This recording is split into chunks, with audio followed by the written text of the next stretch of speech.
Hola, soy integrante del equipo conformado por Ariana Torres, Danisi Madrid y Camila Cisneros. El día de hoy en nuestro video vamos a hablar sobre el derecho precolombino.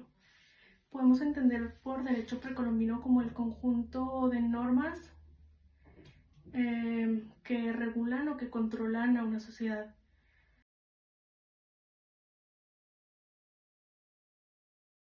Creemos que es importante comprender bien cada una de ellas y ver cómo cada una tenía diferente tipo de organización social, política, cultural, jurídica, económica, y cómo se fueron pues basando o mejorando las organizaciones.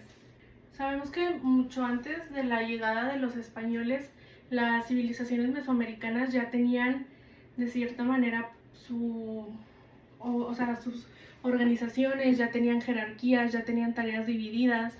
Mucho antes de la llegada de los europeos, las civilizaciones ya estaban en el territorio que hoy conocemos como México. Ya tenían autoridades, ya tenían tareas designadas, ya había de cierta forma una jerarquía.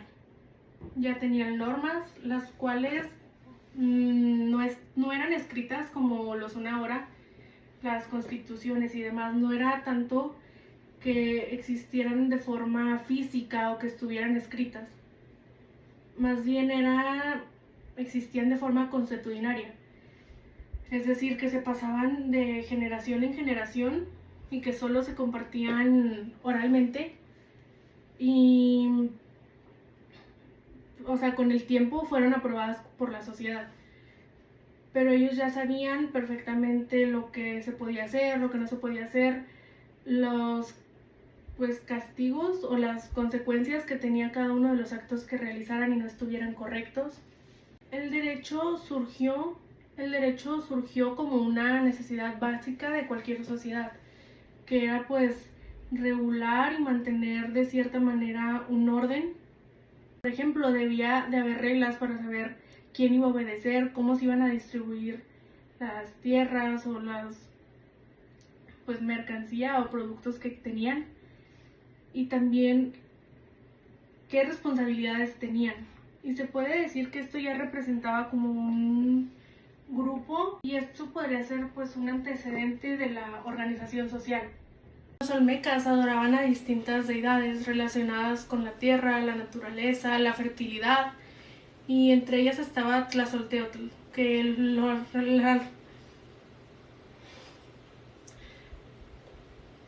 los olmecas adoraban a distintas deidades relacionadas con la tierra, con la naturaleza, con la fertilidad, y entre ellas estaba Tlazolteotl, que lo relacionaban con la luna. En cuanto a su economía, los olmecas se dedicaban a cazar y a cosechar maíz. El maíz no solo era la fuente principal de su alimentación, sino que también formaba parte de su cultura. Entonces podemos entender que el derecho precolombino surgió mucho antes de la llegada de los españoles a México, y que el derecho no empezó a existir después de la llegada de los españoles, sino que tiene antecedentes muchos años antes con las culturas mesoamericanas. Y a partir de la base inicial, que fueron los olmecas, las civilizaciones que surgieron después fueron modificándose y teniendo diferentes formas de organización social. Mi compañera Ariana Torres será la encargada de hablarles sobre los chichimecas y los mayas. Hola, soy Ariana Nalia Torres Medellín y les voy a hablar sobre las culturas mayas y chichimecas. Empezaré por la maya. La civilización maya fue una de las más importantes en Mesoamérica, ya que se estableció en los años 2000, y su gran esplendor fue en los años 2250 a 900 después de Cristo.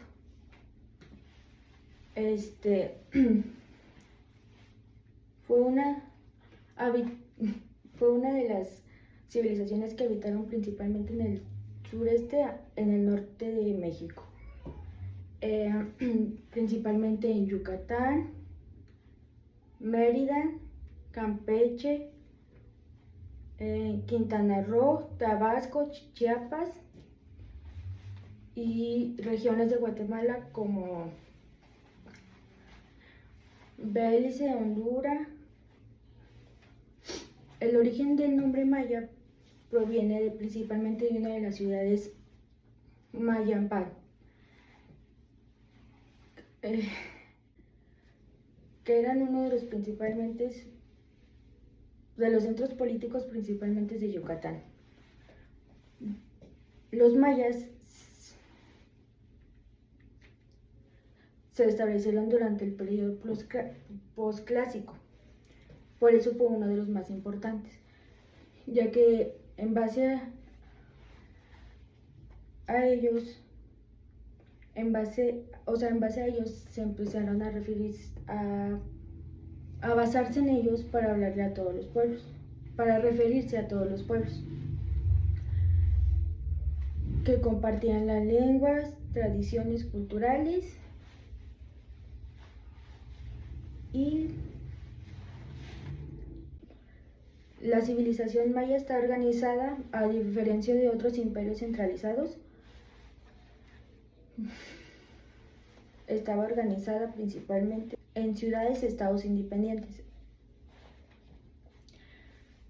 Cada ciudad tenía su propio gobernante, sus templos y su organización administrativa. Y todos ellos compartían una cosmovisión religiosa, cultural y social. La organización política maya se basaba principalmente en el gobernante supremo conocido como Alach Yuni, que significa verdadero hombre. Era considerado la máxima autoridad en esta cultura, ya que llevaba a cabo la política, la religiosa y lo cultural. O sea, era el máximo poder en la cultura. Por otro lado tenemos a los gobernadores locales, que se les llamaba Batak o Bataboc, que eran los encargados de administrar los pueblos y las comunidades, bajo la autoridad del gobernante. Claro que todas las órdenes que recibían eran del gobernante, y luego estaban los Babab. Estos poderes eran hereditarios, era el Abach Upik, que principalmente se le daba al hijo mayor, al primogénito.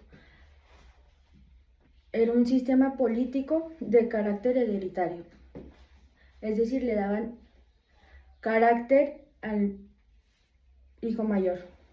Su autoridad era absoluta y se creía que gobernaba junto de la mano con los dioses, es decir, no solamente metían política, sino también creían que los dioses hablaban a través de su gobernante.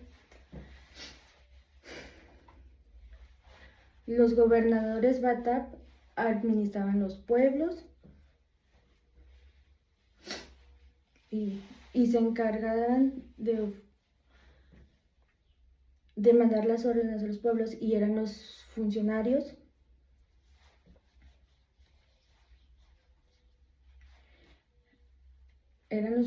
llamados tupil, que esos están más debajo de los... Bueno, está el gobernante, está el Bataboc, y luego están los tupil, que eran como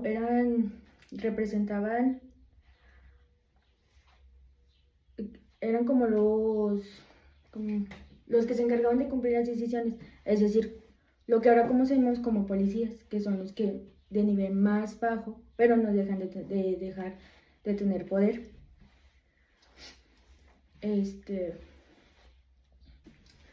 Ahora les voy a hablar sobre la sociedad maya.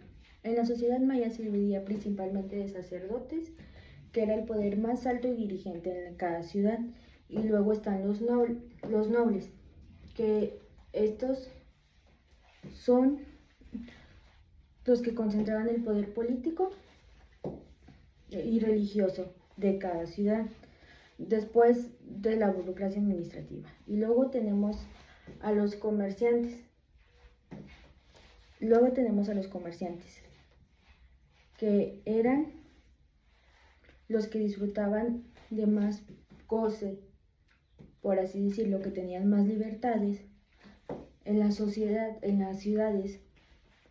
Y luego, abajo de los comerciantes, teníamos a los artesanos, que eran los que se encargaban de producir objetos para las clases altas. Y luego, debajo de los artesanos, que es por ende aclarar que los artesanos también se encargaban de la construcción de templos y palacios en la ciudad, en la civilización maya. Y luego por último tenemos a los plebeyos, que era la gente que habitaba en la sociedad maya. Eran los agricultores, los que producían los alimentos y pagaban los tributos. Y luego, por último, tenemos a los esclavos, que eran principalmente los que llegaban por castigos, ya sea por delitos, o simplemente eran los primeros que sacrificaban para los dioses. Por ende, así se formaba la civilización maya en lo social. Tenemos distintas clases sociales como los conocemos ahora.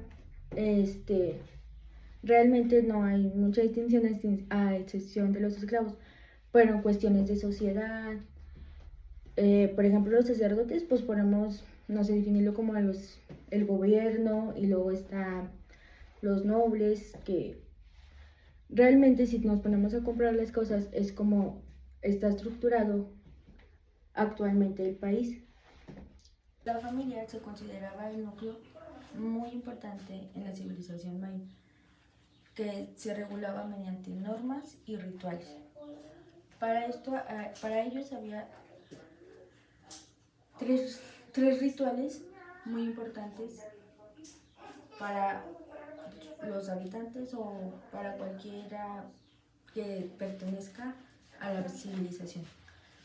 El primero es el pal, que a los días de nacidos se le asignaba el nombre de pal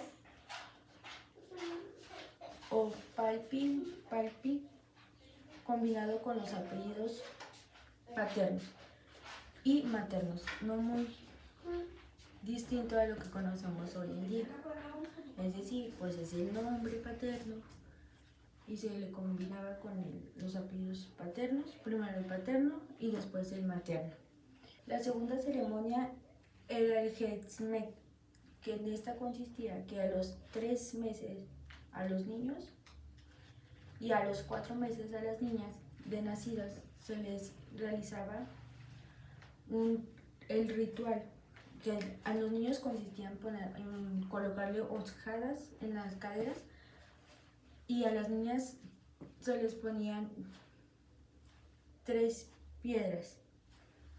Esto ya definía sus roles en la sociedad, es decir, a las niñas se les inculcaba con representación de las 3 piedras la cocina, es decir, que ya se dedicarían al rol familiar, y a los hombres con las horcadas y la milpa en la esquina se les asignaba el rol de guerrero o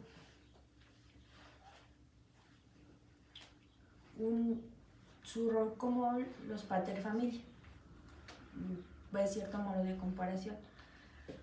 Por último tenemos el capucil, que en este consistía que a los 12 años de edad se realizaba una ceremonia que era el inicio a la pubertad, y los preparaba para la vida adulta. Es decir, en este punto ya no era tanta la responsabilidad de los padres, sino como ya cumplían los 12 años, se les otorgaba el permiso de contraer nupcias. Ahora les voy a hablar sobre el matrimonio. El matrimonio era una estructura fundamental en la civilización maya. Los hombres solían contraer matrimonio a los 18 años y las mujeres a los 14 años. No se permitía el matrimonio entre parentesco, es decir, no se podían casar si eran tíos, si eran primos, etc.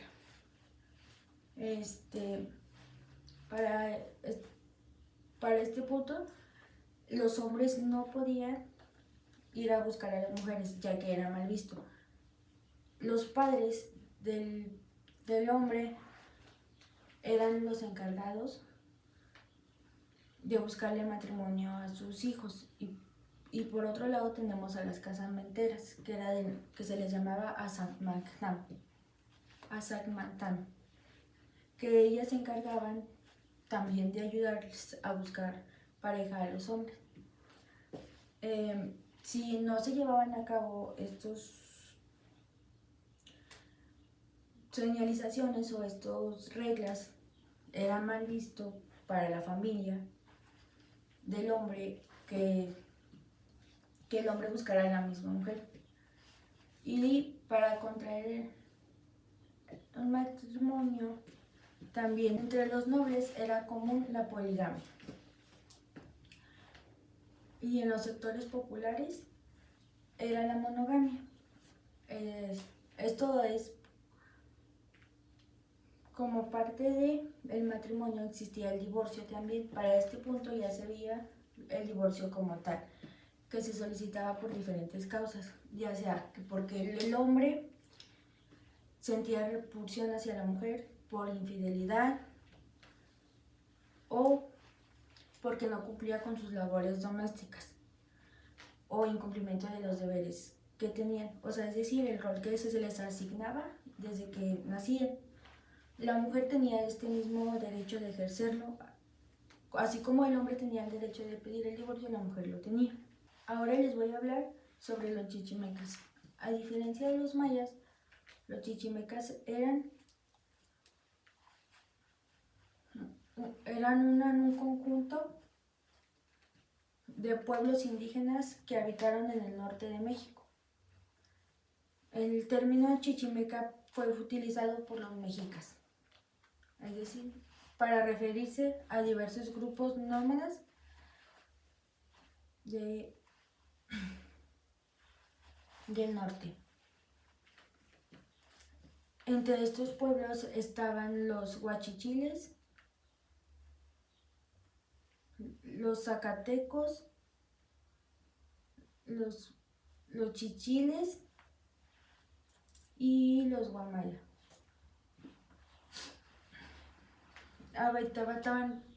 Habitaban regiones áridas que se extendían desde el río de Lerma y luego el lago de Chapala hasta el territorio que hoy conocemos nosotros como Durango.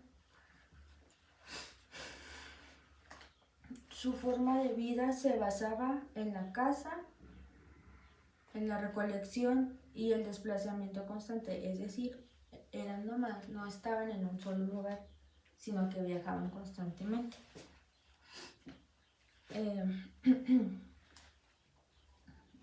Su estructura social era mucho más simple a las de las otras civilizaciones hereditarias.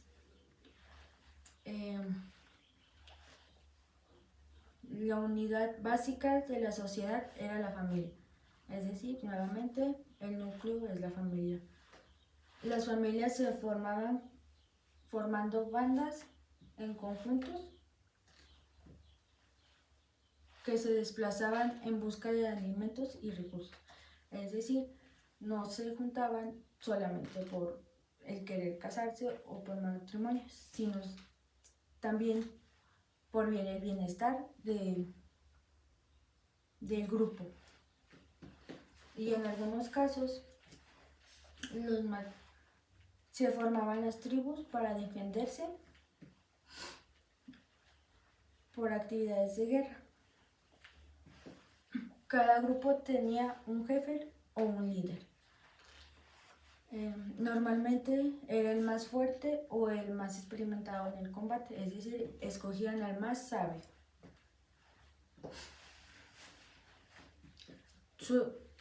Sin embargo, su autoridad no era permanente ni absoluta,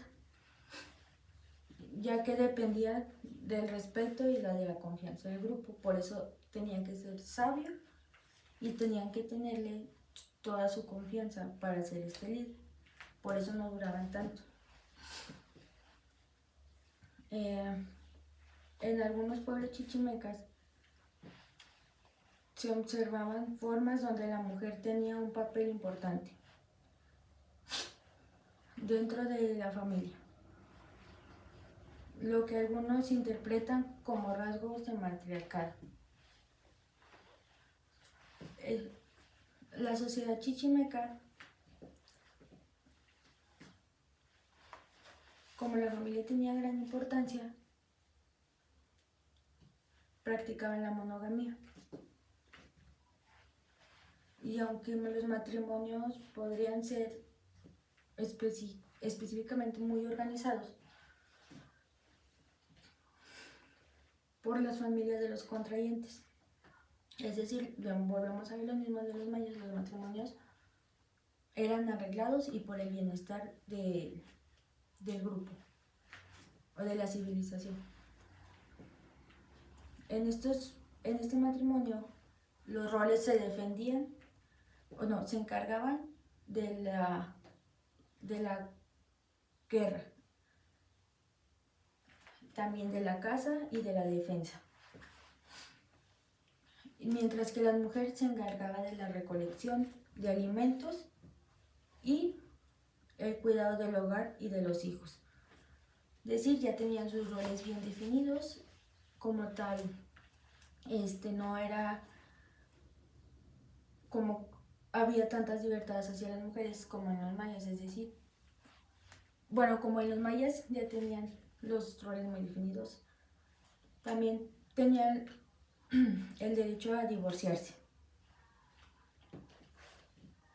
En estos casos se podían divorciar cuando el hombre ejercía violencia hacia la mujer o incumplía sus responsabilidades dentro de la familia. Y aunque los chichimecas no desarrollaron sistemas jurídicos como las de las civilizaciones sedentarias, ya existían sus normas sociales que regulaban la convivencia. Estas normas eran transmitidas oralmente y se basaban en las costumbres y tradiciones de cada tribu. Es decir, cada tribu tenía sus reglas y eran transmitidas solamente oralmente. Los conflictos dentro de la comunidad se resolvían por acuerdos entre las familias o la intervención del jefe del grupo,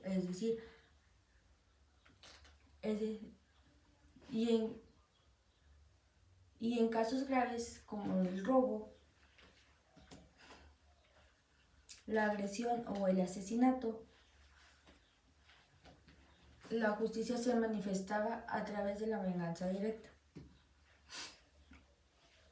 el castigo físico o incluso la muerte. El objetivo no era establecer una justicia institucionalizada, sino un equilibrio entre el honor y el grupo.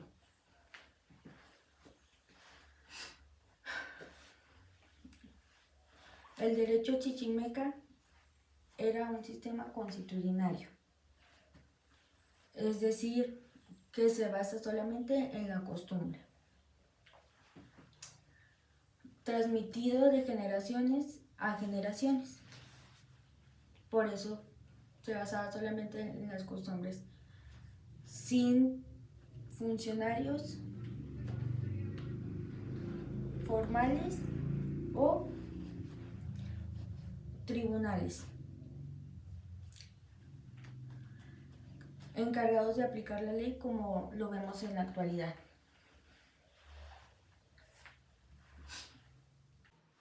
Les hablaré sobre una de las civilizaciones más importantes que existieron en Mesoamérica, los mexicas, también conocidos como aztecas.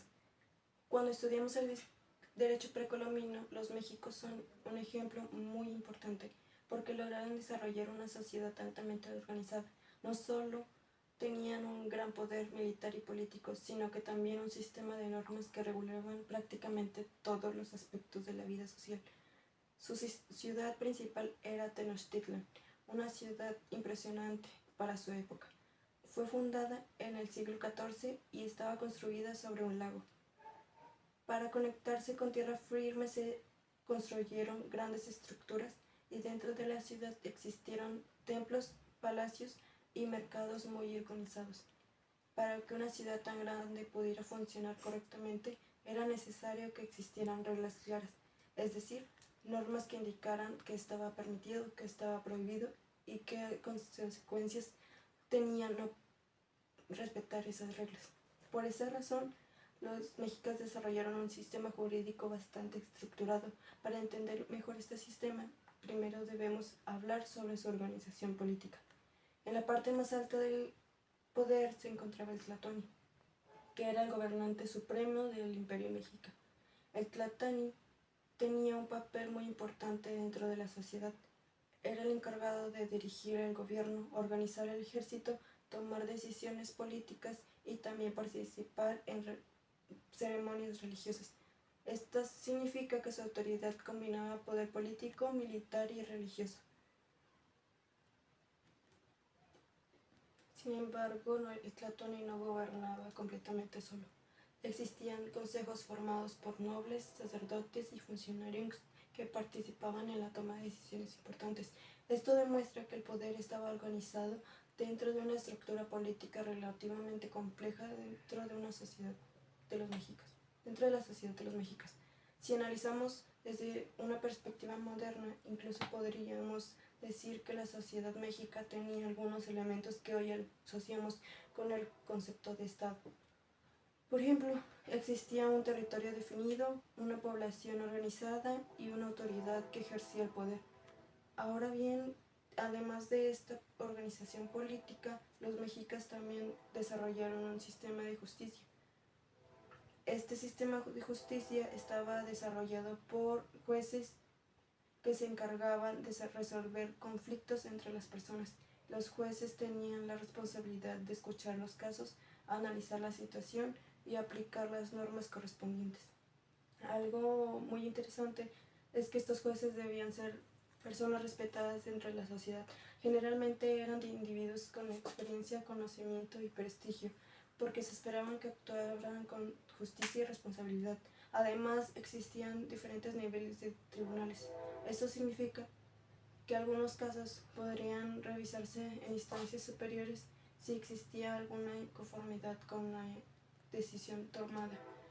En ciertos sentidos, esto se parece un poco a lo que hoy conocemos como un sistema de apelación. También es importante mencionar que los jueces tenían una gran responsabilidad. Si un juez actuaba de manera injusta o corrupta, podía ser castigado. Esto demuestra que dentro del sistema jurídico mexicano existía una preocupación para mantener la imparcialidad y la correcta aplicación de las normas. Uno de los aspectos más conocidos del derecho mexica es su derecho penal. Las leyes eran bastante estrictas y las sanciones podrían ser muy severas. El objetivo principal era mantener el orden social y evitar que las personas cometieran delitos que pudieran afectar la estabilidad de la comunidad. Por ejemplo, algunos de los delitos más graves eran el homicidio, el adulterio, la traición y el robo grave. En muchos de estos casos, la pena podía ser la muerte. Desde la perspectiva actual, esto puede parecer demasiado extremo, pero en ese momento se consideraba una forma necesaria de proteger la estabilidad de la sociedad. Además de la pena de muerte, también existían otros tipos de sanciones. Por ejemplo, algunas personas podían ser castigadas con esclavitud. En otros casos, el responsable tenía que reparar el daño causado, devolviendo bienes o compensando a la víctima. También existían castigos públicos que tenían como objetivo servir como ejemplos para servir como ejemplo a los demás miembros de la sociedad. El derecho mexicano se enfocaba únicamente en castigar delitos. También regulaba muchos aspectos de la vida cotidiana. Por ejemplo, existían normas relacionadas con la propiedad de la tierra.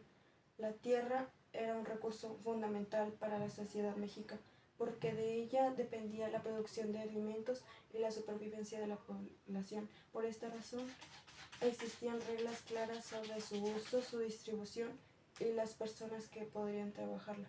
En muchos casos, la tierra estaba vinculada a comunidades o grupos familiares, y su uso estaba regulado para evitar conflictos. También existían normas relacionadas con las herencias. Estas normas establecían cómo se transmitían los bienes de una generación a otra dentro de las familias. Esto ayudaba a mantener cierto orden económico dentro de la sociedad. La familia tenía un importante papel dentro de la sociedad mexica. El matrimonio era una institución reconocida y regulada por normas sociales y jurídicas. Incluso existían reglas sobre el divorcio, la cual demostraba que las relaciones familiares también estaban sujetas a normas jurídicas, y otros aspectos más importantes del derecho mexicano tenían que ver con el comercio. El comercio era una actividad fundamental dentro de su economía. En los mercados se intercambiaban productos provenientes de diferentes regiones del imperio. Por ejemplo, podrían encontrarse alimentos, textiles, herramientas, cerámicas y otros productos. Estos productos estaban organizados y podían reunir a miles de personas.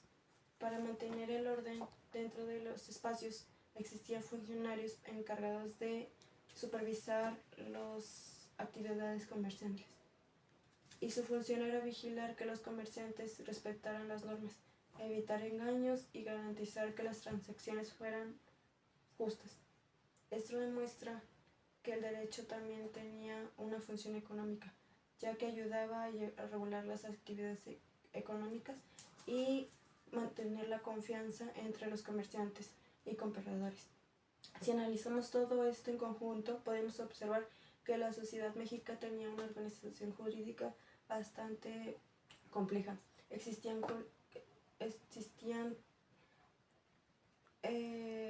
autoridades políticas, jueces, normas y obligatorias que servían para sancionar a quienes no respetaban las reglas. Por esta razón, muchos especialistas consideran que el sistema jurídico mexicano estaba muy cerca de lo que podríamos llamar un sistema estatal.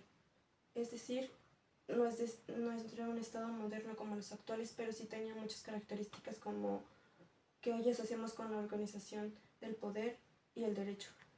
En conclusión, para finalizar todo esto, es importante reflexionar sobre todo lo que hemos visto sobre el derecho precolombino y sobre la forma en la que las sociedades indígenas muchas veces existen ideas en que antes de la llegada de los europeos no existían sistemas jurídicos organizados en América. Sin embargo, cuando analizamos culturas como los mexicas, podemos observar que esto no es correcto. Estas civilizaciones desarrollaron normas, instituciones y autoridades que regulaban la vida dentro de la sociedad. Estas normas permitían mantener el orden social, resolver conflictos entre las personas y establecer responsabilidades cuando alguien no respetaba las reglas. En otras palabras, el derecho ya cumplía funciones ya similares como las que ahora cumple en la sociedad moderna. Sin embargo, también debemos reconocer que estos sistemas jurídicos tenían limitaciones si los comparamos con el derecho actual. Por ejemplo, no existían la igualdad que hoy se conoce ante la ley. En muchos casos, la posición social de una persona podría influir en el tipo de sanción que recibía. Además, el derecho estaba profundamente ligado a la religión. Las normas no solo protegían el orden social, sino que también buscaba mantener el equilibrio con los dioses y con todo esto de la cosmología de la religión. En otro aspecto importante, las penas eran mucho más severas que las actuales. Esto se debía a que el objetivo principal era mantener el orden social y evitar que las personas rompieran las reglas establecidas. A pesar de todo esto, el derecho precolombino representó una etapa fundamental en la historia jurídica de México. La llegada de los españoles en el siglo XVI no significó la desaparición inmediata de estos sistemas normativos. Muchas costumbres indígenas continuaron existiendo durante la época colonial y algunas incluso se integraron dentro del derecho que se aplicaba en esos años. Por esta razón, estudiar el derecho precolombino nos permite comprender el orden jurídico en México y que todo esto no comienza con la conquista, sino que tiene razones o cosas más profundas dentro de este territorio durante muchos siglos. Vamos a hablar sobre las limitaciones que existen para estudiar el derecho indígena o el derecho precolombino. Este tema es muy interesante porque cuando pensamos en el derecho antes de la llegada de los europeos, muchas veces imaginamos que no existían sistemas jurídicos organizados. Sin embargo, cuando los historiadores comienzan a investigar, descubren que sí existían normas, autoridades y formas de resolver conflictos dentro de las sociedades indígenas. El problema es que estudiar estos sistemas jurídicos no es tan sencillo. De hecho, existen varias dificultades que hacen que los investigadores no siempre puedan conocer con exactitud cómo funcionaban estas normas. Hoy vamos a analizar algunas de las principales limitaciones que existen para estudiar el derecho indígena. Y estas limitaciones tienen que ver principalmente con la falta de información, la forma en la que se transmitían las normas y los cambios históricos que ocurrieron después de la conquista.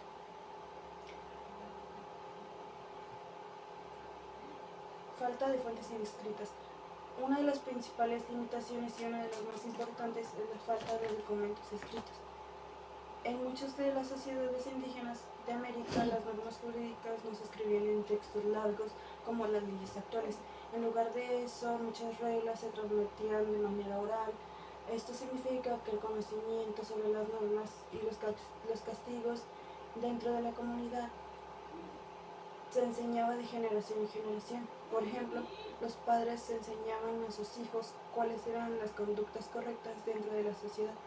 También las autoridades de la comunidad transmitían estas reglas a las nuevas generaciones.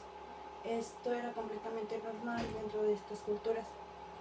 Pero desde el punto de vista de los historiadores modernos, esto representa un problema. Otra limitación muy importante tiene que ver con la instrucción de muchos documentos durante la conquista española. Cuando los españoles llegaron a América en el siglo XVI, muchas expresiones culturales indígenas fueron consideradas contrarias a la religión cristiana. Por esta razón, numerosos objetos culturales fueron destruidos. Durante el proceso de conquista encabezado por Hernán Cortés, gran parte de las estructuras políticas y culturales de las sociedades indígenas cambiaron profundamente. Muchos templos fueron destruidos y también se perdieron documentos importantes. Esto representaba un problema muy grande para los historiadores, porque los códices podían contener información de historia, la organización social y posiblemente también normas jurídicas. Al desaparecer muchos de estos documentos, una gran parte del conocimiento se perdió para siempre. Por ejemplo, algo similar hoy en día serían si desaparecieran las bibliotecas, todos los archivos jurídicos y todos los códigos legales de un país. En ese caso sería muy difícil reconstruir con exactitud cómo funcionaba el sistema jurídico. Algo parecido ocurrió con muchas culturas indígenas después de la conquista. Muchas de las fuentes fueron escritas por españoles y estos españoles escribieron lo que se observaron cuando llegaron a América. Uno de los más conocidos fue Fernandino el cual dedicó muchos años a organizar la cultura mexica y recolectó mucha información sobre la sociedad. Gracias a su trabajo conocemos muchos aspectos de la vida de las civilizaciones. Sin embargo, también tenemos que tener en cuenta algo muy importante. Estos españoles no pertenecían a las culturas que estaban describiendo. Por lo tanto, en algunos casos pudieron interpretar algunas prácticas de manera incorrecta o incompleta. Además, muchas veces se organizaban las instituciones indígenas comparándolas con las instituciones europeas. Esto podía provocar confusión o interpretaciones simplificadas. Por eso, cuando los historiadores utilizan estas fuentes, deben analizar de forma crítica, es decir, reconociendo que reflejan la visión de una cultura